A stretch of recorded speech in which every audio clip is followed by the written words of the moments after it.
बढ़ते हैं अपने अगले प्रश्न पर। आज हम हल करेंगे अध्याय 3 का एक चर का द्विघात समीकरण का प्रश्न 2 को हल करेंगे। हमारा प्रश्न प्रथम है प्रश्नावली 2 का, जांचिए कि दिए गए मान समीकरण के मूल हैं अथवा नहीं। प्रश्न प्रथम है 2x का वर्ग प्लस x ऋण 6 बराबर 0। इसमें जो है x बराबर 2 और x बराबर -3/2 बारी बारी रखते जाना है। अगर उत्तर के अंत में अगर 0 आ गया तो यह समीकरण का मूल है। अगर उत्तर के अंत में 0 नहीं आया अर्थात दायां पक्ष जो है तो यह समीकरण का मूल नहीं है। तो हमने प्रश्न प्रथम को लिख लिया। प्रश्न प्रथम है हमारा 2x का वर्ग प्लस x ऋण 6 बराबर 0।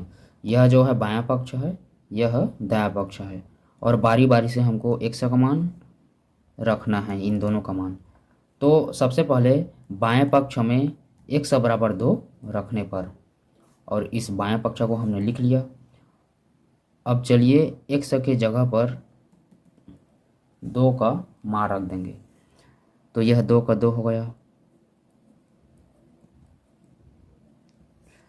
फिर कोष्टक में x का मान क्या है 2, तो 2, इसमें वर्ग है तो वर्ग, प्लस का प्लस, फिर x का मान क्या है 2, फिर ऋण 6, ठीक है।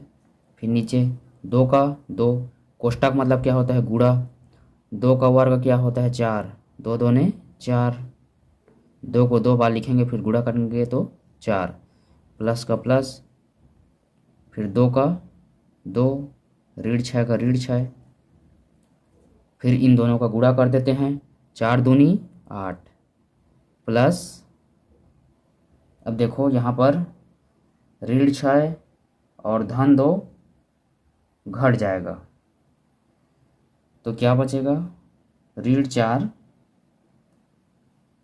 बचेगा, ठीक है।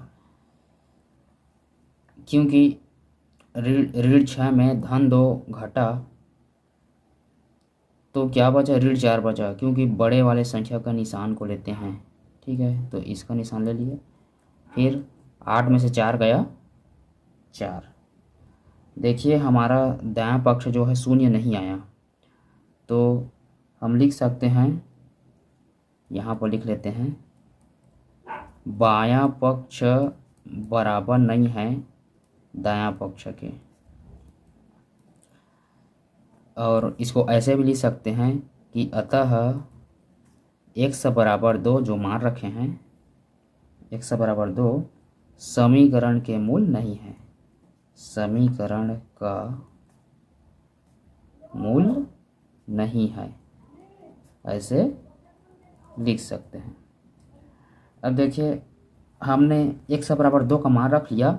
अब जो है x बराबर -3/2 का मान रखेंगे, ठीक है। तो चलिए रखते हैं। अब हम यहाँ पर लिख लिए कि x बराबर -3/2 रखने पर, अब x के स्थान पर, हम जो है -3/2 को रखेंगे, तो ये 2 का 2 हो गया। x के स्थान पर क्या ले लेंगे, -3/2, ये बड़ा कोष्टक है, इसमें वर्ग है तो वर्ग, प्लस का प्लस, फिर x का मान -3/2, कोष्टक बंद, फिर -6 का 6, 2 का 2 हो गया, कोष्टक मतलब क्या होता है गुणा, और माइनस का माइनस, और इसका वर्ग है इसमें 3 में तो 3 तिया 9, इसमें वर्ग है इसमें पूरे का, तो 2 दूने 4, प्लस का प्लस, और इसमें जो है इसमें वर्ग नहीं है, तो सबसे पहले इसको ऐसे कोष्टक में ही रहने देते हैं, -6 का 6, ये हो गया। अब यहाँ पर देखिए क्या कीजिएगा, इसको कटा दीजिए, 2 दूने 4 और 2 एकम 2, ठीक। तो इसका गुणा इसके साथ होगा तो 9 एकम 9 हो गया, ये माइनस है बटे 2। अब यहाँ पर कोष्टक मतलब गुणा, प्लस माइनस क्या होगा, माइनस होगा। ठीक है, और देखिए ये ऋण चिन्ह जो है हट जाएगा, क्योंकि ये ऋण चिन्ह जो है धनात्मक हो जाएगा, हट जाएगा, क्योंकि इसका घात जो है सम है, और घातांक के नियम के अनुसार जिसका घात सम होता है वहाँ पर ऋण चिन्ह हट जाता है। ठीक है, तो यहाँ पर धनात्मक रहेगा, और यहाँ पर कोष्टक चिन्ह का गुणा होगा, कोष्टक है यहाँ पर यानी चिन्ह का गुणा होगा, धन ऋण ऋण हो गया, 3/2 का 3/2, -6 का -6। अब देखिए इन दोनों हर में से एक हर को लिख लेंगे,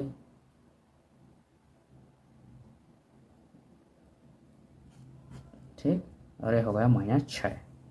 अब उसके बाद 9 में से 3 गया 6, 9 में से 3 गया 6 और बटा 2 फिर -6। अब इसको कटा देते हैं, 2 तिया 6, 2 1 2, तो क्या बचा हमारे पास 3 - 6, और 6 में से 3 गया -3, क्योंकि बड़े वाले संख्या का निशान को लेते हैं इसलिए माइनस ले लिए। अब देखिए इसमें भी इसका दायां पक्ष जो है, दायां पक्ष का मान जो है शून्य नहीं आया, अतः यह भी समीकरण का मूल नहीं है। अतः इसको हम लिख सकते हैं, अतः x बराबर -3/2 समीकरण का मूल नहीं है, समीकरण का मूल नहीं है। ठीक, तो चलिए अब नेक्स्ट क्वेश्चन को देखते हैं। अब हमारा दूसरा प्रश्न है, x का वर्ग ऋण 4x + 4 बराबर 0। तो x बराबर 2 और x बराबर -3 यह दिया हुआ है, बारी बारी से मान रखेंगे।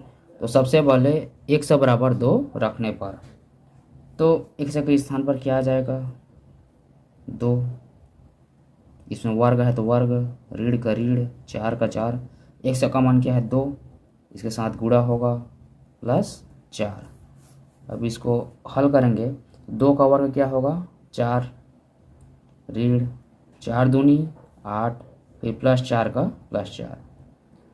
पहले धनात्मक संख्याओं को जोड़ लेते हैं, 4 4 क्या हो गया 8, ऋण 8 का ऋण 8, 8 में से 8 गया क्या प्राप्त हुआ 0, क्योंकि दायां पक्ष जो है 0 आया इसलिए हम इसको लिख सकते हैं बायां पक्ष बराबर दायां पक्ष। अतः x बराबर 2 समीकरण का एक मूल है, एक मूल है। अब हमने x बराबर 2 का मान रख लिया, अब x बराबर -3 का मान रखेंगे। तो इसको लिख लेते हैं, इस बाएं पक्ष को, क्या है बायां पक्ष x का वर्ग ऋण 4x + 4, और यहाँ पर लिखिए कि x बराबर -3 रखने पर, तो चलिए मान रखते हैं ये, ठीक है, ये इसके निकट है। देखिए x की जगह क्या आ जाएगा -3, इसमें वर्ग है तो वर्ग, इधर अलग है, ठीक है, यहाँ पर भी लिख सकते थे इसको, और माइनस का माइनस, 4 का 4, x का मान क्या है -3 +4 का +4,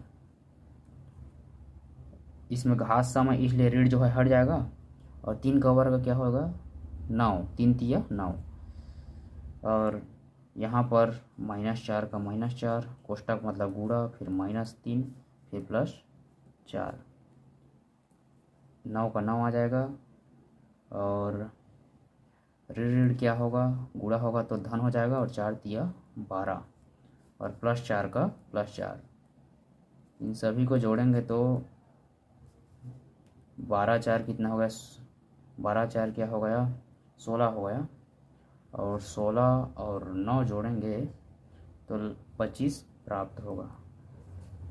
हमारा बायां पक्ष बराबर नहीं है दायां पक्ष के, बायां पक्ष बराबर नहीं है दायां पक्ष के, क्योंकि दायां पक्ष जो है शून्य नहीं आया, अतः इसको लिख सकते हैं, अतः x बराबर -3 समीकरण का मूल नहीं है, समीकरण का मूल नहीं है। तीसरा प्रश्न जो है इसका आसान है, उसको बनाकर देखिएगा। चौथा और पांचवा प्रश्न को देखते हैं। हमारा प्रश्न चौथा है 4x का वर्ग ऋण 9x बराबर 0, x बराबर 0 मान रखेंगे, उसके बाद x बराबर 9/4 को रखेंगे। तो बायां पक्ष क्या है, 4x का वर्ग ऋण 9x लिख लिए, और दायां पक्ष क्या है, 0 है। तो सबसे पहले x बराबर 0 रख लेंगे, तो लिख लेते हैं x बराबर 0 रखने पर तो x के स्थान पर 0 रखते जाएंगे, 4 का 4 हो गया, और x का मान क्या है 0, इसको कोष्टक में, फिर वर्ग, फिर ऋण, फिर 9, फिर x का मान क्या है 0। अब इसका मान तो है 0 ही आएगा, 4 का 4, ऋण का ऋण, 9 का 9, कोष्टक मतलब गुणा, इसका मान भी क्या आएगा 0 आएगा। अब इसका जब गुणा करेंगे तो 4 शून्य क्या होगा 0 ही होगा, ऋण का ऋण, फिर 9 का गुणा 0 में करेंगे तो 0 ही प्राप्त होगा। इस प्रकार से इसका दायां पक्ष जो है 0 प्राप्त हुआ, अतः इसको लिख सकते हैं हम बायां पक्ष बराबर दायां पक्ष, बायां पक्ष बराबर है दायां पक्ष के। और इसको ऐसे भी लिख सकते हैं कि अतः x बराबर 0, बच्चे जो हैं बहुत हल्ला कर रहे हैं, 1 मिनट रुकिए। तो x बराबर, अतः x बराबर 0 समीकरण का मूल है। अब हमने जो है x बराबर 0 रख लिया, अब x बराबर 9/4 को रखेंगे, तो चलिए रखते हैं। तो इसको हम लिख सकते हैं कि इसी प्रकार